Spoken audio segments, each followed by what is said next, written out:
Ang drug suspect ang naaresto sa isinagawang buy-bust operation sa barangay Plaridel, Santiago City. Ang suspect ay tinago sa alias na Jay, 42 years old, may asawa, vendor at residente ng Baliwag, Bulacan. Ayon sa ulat ng pulisya, nakumpiska mula sa suspect ang isang transparent plastic sachet na naglalaman ng hinihinalang shabu na may tinatayang halaga na humigit kumulang 49,327 pesos batay sa standard drug price. Bukod dito, na-recover din ang buy-bust money na nagkakahalaga ng 50,000 pesos na binubuo ng mga marked bills, gayon din ang isang kulay abong Android cellphone na pinaniniwala ang ginamit sa transaksyon.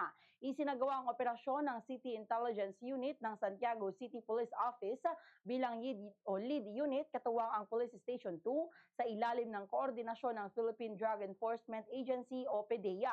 Matapos ang operasyon, agad na inaresto ang suspect at sinagawa ang pagdodokumento at inventaryo ng mga nakuhang ebidensya sa mismong lugar. Sa presensya ng suspect, mga kinatawan ng National Prosecution Service at isang kagawad ng barangay. Sa kasalukuyan, nasa kustodiya na ng pulisya ang suspect at nakaharap sa kasong paglabag sa Republic Act 9165 o ang Comprehensive Dangerous Drugs Act of 2002. Ayon naman sa pulisya, patunay na ang matagumpay na operasyong ito sa pinaigting nilang kampanya laban sa illegal na droga upang mapanatili ang kaayusan at kapayapaan sa lungsod.